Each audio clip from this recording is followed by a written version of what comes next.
So நேத்திக்கு வந்து சாதகம் பார்த்தோம். இன்னைக்கு வந்து பாதகம் பார்க்க போறோம். ஸோ பாதகம் வந்து பார்த்தீங்கன்னா 12 ராசியில மேஜர் வந்து பாதகத்துல தான் வருது. அண்ட் இத பத்தியெல்லாம் நீங்க வந்து நேர்ல கேட்கறதுக்கு தான் நாளைக்கு எல்லாரையும் உங்கள நாங்க பார்க்க போறோம். பட் ஸ்டில் இன்னைக்கு சுபதினத்துல கேட்ட கேள்விக்கு நம்ம பதில் சொன்னோம் இல்லையா? பாதகம் முதல்ல எடுத்துக்கிறது மீன ராசி தான். ஏன்னா ஜென்மத்துல வரார் சனி பகவான். ஸோ இந்த ஜென்மத்துல வரக்கூடிய சனி பகவான் என்ன மாதிரியான விளைவுகளை கொடுப்பார்? பொதுவாக ஒரு சனி பெயர்ச்சின்னா இந்த ராசியிலேருந்து அந்த ராசிக்கு போயிடுவார். ஏன்னா அவர் மட்டும்தான் இருப்பார்.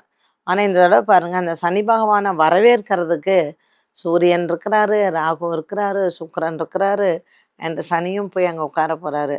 அண்ட் இந்த அமாவாசை சனி பெயர்ச்சி அன்னைக்கு சந்திரனும் போய் உட்காந்துக்கிறாரு. ஸோ மீன ராசிக்காரர்களுக்கு ஒரு பயம் இருக்கும். இத்தனை ராசியும் இத்தனை கிரகமும் நம்ம இதில் வந்து உட்கார்ந்துருக்கே அப்படின்ட்டுன்னு. ஆனால் நீங்கள் என்ன தெரிஞ்சுக்கணுன்னா உத்திரட்டாதி நட்சத்திரக்காரர்களுக்கு பயப்பட வேண்டிய அவசியம் இல்லை. ஏன்னா சனி பகவானினுடைய நட்சத்திரம் அது. பூரட்டாதி ரேவதி இவங்களுக்குமே பெரிய அளவுக்கு பாதகம் இருக்காது. ஸோ இந்த கிரகங்கள் எல்லாம் எந்தெந்த நட்சத்திரத்தில் இருக்காங்க அப்படிங்கிறத நாளைக்கு நம்ம நேரில் பார்க்கும்போது பேசலாம். அடுத்தது பாதகமாக இருக்கிறது கும்பராசிக்காரர்கள். ஏன்னா கும்பராசிக்கு பாத சனியாக இருந்தாலும் வரக்கூடிய ராகு கேத்து அவ்வளவா அவங்களுக்கு சப்போர்ட் பண்ணலை. அடுத்தது நம்ம பாதகம் பேசணும்னா மேஷம், அவங்களுக்கு 7.5 சனி ஆரம்பிக்கிறது. இதில் குறிப்பாக ரொம்ப கேர்ஃபுல்லாக இருக்கிறது அப்படின்னு பார்த்தீங்கன்னா சிம்ம ராசிக்காரர்கள் தான். சிம்ம ராசிக்காரர் எனக்கு தெரிஞ்சு அடுத்த 2.5 வருஷம் நீங்கள் ராசி பலனே கேட்க வேண்டாம். ஏன்னா டெய்லி நம்ம பாசிட்டிவாக தான் சொல்லணும்.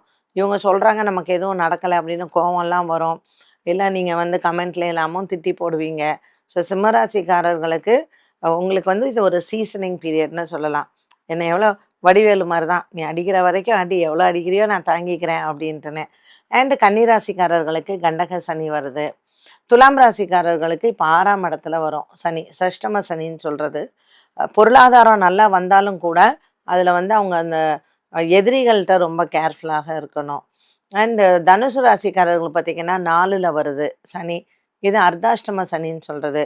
ஸோ சிம்ம ராசிக்காரர்களுக்கு அஷ்டம சனி எவ்வளோ பொல்லாதோ தனுசு ராசிக்காரர்களுக்கு அர்த்தாஷ்டம சனி அவ்வளோ பொல்லாது அந்த சனி. சாதகம்னு சொன்னது 3 ராசிக்கு தான். பாதகம்னு சொன்னது பார்த்திங்கன்னா எத்தனை ராசி வருது இல்லையா? ஸோ இதில் இவங்க என்ன மாதிரியான பரிகாரங்கள் செய்யலாம்? அடுத்த 2.5 இயர்ஸில் நீங்கள் வந்து பார்த்திங்கன்னா ராகு கேதுவும் மாறுறாரு, குருவும் மாறுவார். அதுக்கு தகுந்தாற் போல தான் இதனுடைய பலன்களும் நடக்கும். யூடியூப்பில் மறக்காமல் சப்ஸ்கிரைப் பண்ணுங்கள், வீடியோஸ் எல்லாம் பாருங்கள், ஷேர் பண்ணுங்கள்.